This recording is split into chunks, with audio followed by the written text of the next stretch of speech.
Okay, so today we have a coach with us who works specifically with graduates who are entering into the workforce for the first time, which is really, really an exciting space to work in. Neschica, welcome. It is a pleasure to have you.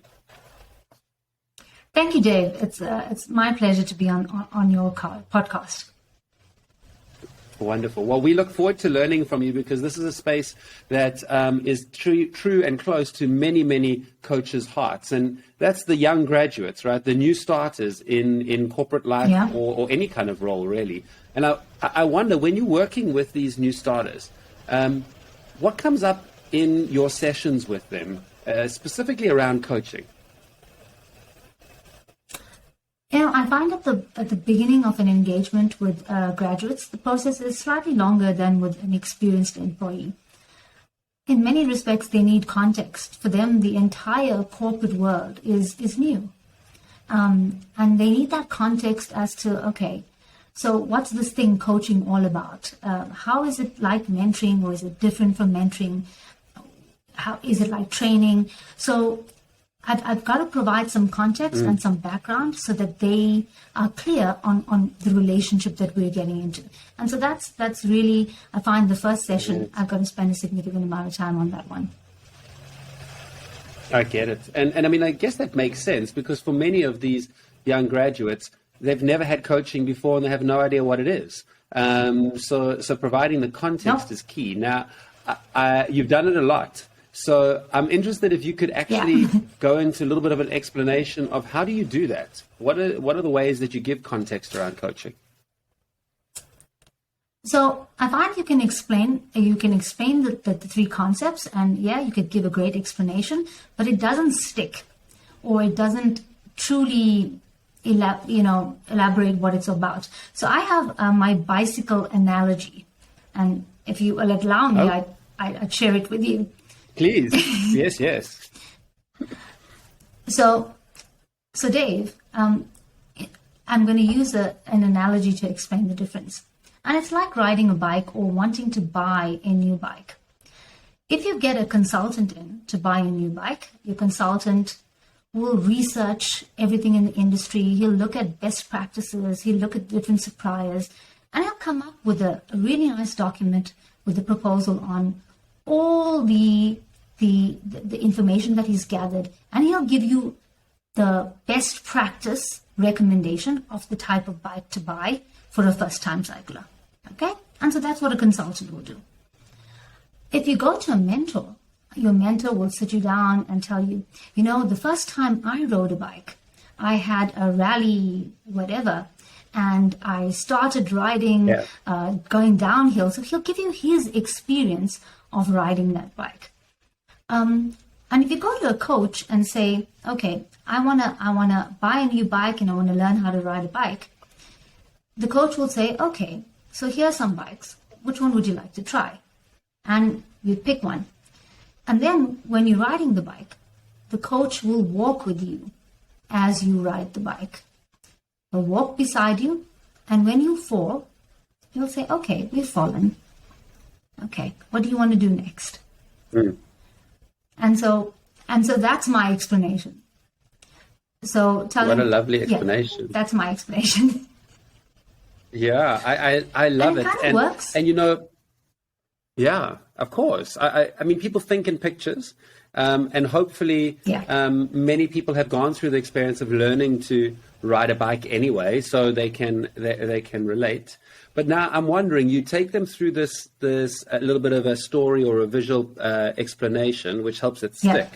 Do you find that there are often questions that come up every single time when you tell your story? I don't know if there are a few that you maybe can share with coaches to be aware of.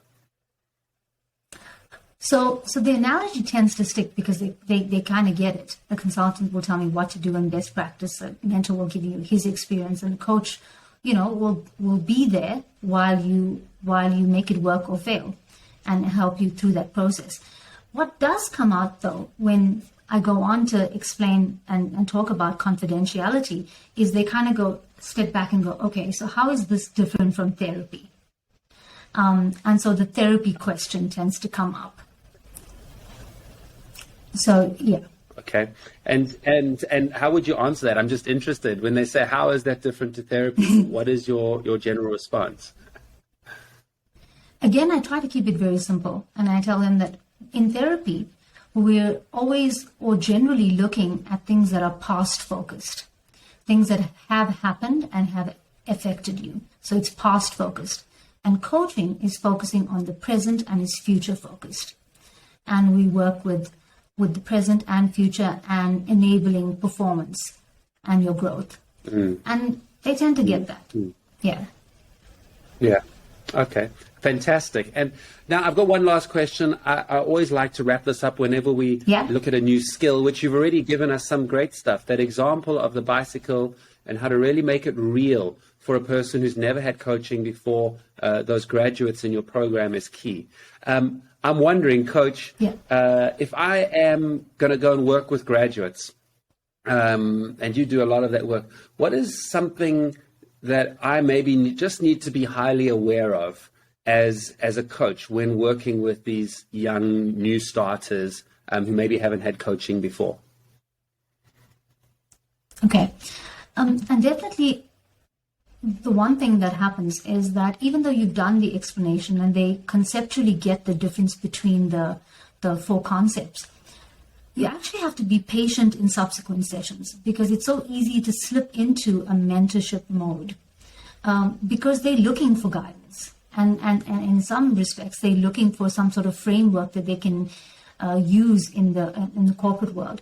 So I think you need to exercise patience and not rush the coaching process.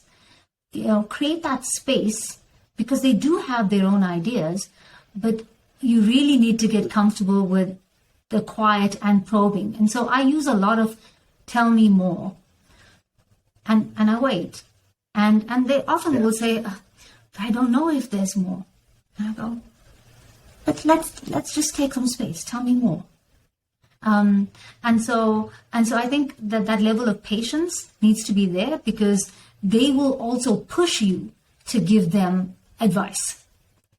And so that's one thing. They will push you for that. So and that's helpful.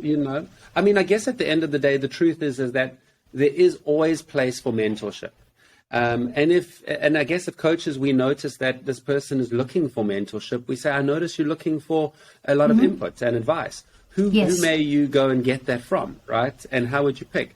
But being very careful of that that line, because I guess we all want to help at the end of the day.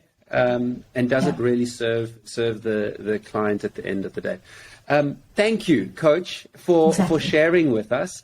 I know that there's a lot of coaches, sales professionals, sales leaders out there who work with young graduates and onboarding them and getting them into their organization. I'm assuming if anyone has any questions, would like to think through what their process is and get a little bit of an objective view, they're more than welcome to reach out to you and you'll happily take up that conversation. Absolutely. I'm very passionate about graduates entering the workforce because there's all this potential and they can make such a difference in our organization. So I am readily available to assist.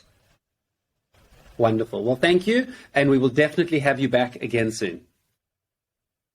Awesome. Thanks, Dave.